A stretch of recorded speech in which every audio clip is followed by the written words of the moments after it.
ಮಾಡಿದ್ದೇನೆ. ಇಡೀ ಇವತ್ತಿನ ಹೊಸ ಪ್ರಜಾಪ್ರಭುತ್ವದ ವ್ಯವಸ್ಥೆಯಲ್ಲೇ ತಲೆ ತಗ್ಗಿಸುವಂತ ಒಂದು ವಿಚಾರ ಇದು. ಈ ದೇಶ ಅರ್ಥ ಮಾಡ್ಕೊಳ್ಬೇಕು. ಮಲ್ಲಿಕಾರ್ಜುನ್ ಖರ್ಗೆ ಅವರು ಬರೀ ಒಂದು ವಿರೋಧ ಪಕ್ಷದ ನಾಯಕರಲ್ಲ. ಅವರು ಮಹಾತ್ಮ ಗಾಂಧೀಜಿಯವರು 100 ವರ್ಷದ ಹಿಂದೆ ಈ ದೇಶಕ್ಕೆ ಸ್ವಾತಂತ್ರ್ಯ ತಂದುಕೊಟ್ಟಂತ ಪಕ್ಷದ ಸ್ಥಾನದಲ್ಲಿ ಆ ಜವಾಬ್ದಾರಿಯನ್ನ, ಆ ಪಕ್ಷದ ಜವಾಬ್ದಾರಿಗೆ ಇವತ್ತು 100 ವರ್ಷದ ನಂತರ ಅಧ್ಯಕ್ಷರಾಗಿ ಸೇವೆ ಮಾಡ್ತಾ ಇದ್ದಾರೆ. ಇದೇ ಹೋರಾಟ ಎಲ್ಲ ಕೂಡ ಇಂಥ ಒಂದು ಸಮಾಜಗಳಿಗೆ ಅವಮಾನ ಆಗಬಾರ್ದು ಅಂತಾನೆ ಬಾಬಾ ಸಾಹೇಬ್ ಅಂಬೇಡ್ಕರ್ ಅವರು ಹೋರಾಟವನ್ನು ಮಾಡಿ ನಮಗೆ ಈ ಸಂವಿಧಾನಕ್ಕೆ ಒಂದು ಹೊಸ ರೂಪವನ್ನು ಕೊಟ್ಟರು.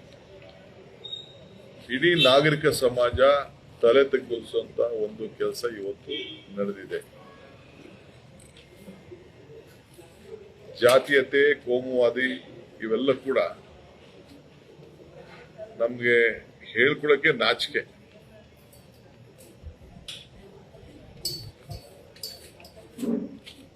ಇವತ್ತು ಏನು ಈ ಬಿಜೆಪಿ ನಾಯಕರುಗಳು ಮಾಡಿದ್ದಾರೆ, ಈ ದೇಶದ ಎಲ್ಲ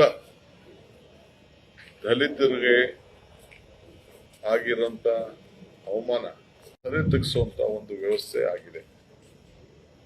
ಸೊ ಪ್ರತಿಯೊಬ್ಬರು ಕೂಡ ಭಾರತೀಯರಿಗೂ ಮಾಡಿರುವಂತ ಒಂದು ದೊಡ್ಡ ಅವಮಾನ. ಇದಕ್ಕೆ ಬಿಜೆಪಿಯ ನಾಯಕರು, ದೇಶದ ಪ್ರಧಾನಮಂತ್ರಿಗಳು ಅವರೆಲ್ಲ ಕೂಡ ಇದನ್ನ ಯಾವ್ದಾದ್ರು ಅವರ ಪಕ್ಷದ ನಾಯಕರುಗಳಿಗೆ, ಮಂತ್ರಿಗಳಿಗೆ ಆಗಿದ್ರೆ ಯಾವ ರೀತಿ ವರ್ತನೆ ಮಾಡ್ತಿದ್ರು ಅನ್ನೋದನ್ನ ಈ ಸಂದರ್ಭದಲ್ಲಿ ಅವರೇ ಇದನ್ನ ಹೇಳಬೇಕಾಗ್ತದೆ. ಸೊ ಅದರಿಂದ ಅವ್ರಿಗಾಗಿರೋಂಥ ಅವಮಾನವನ್ನ ನಾವು ಯಾರು ಕೂಡ ಸಹಿಸಲಿಕ್ಕೆ ಸಾಧ್ಯ ಇಲ್ಲ.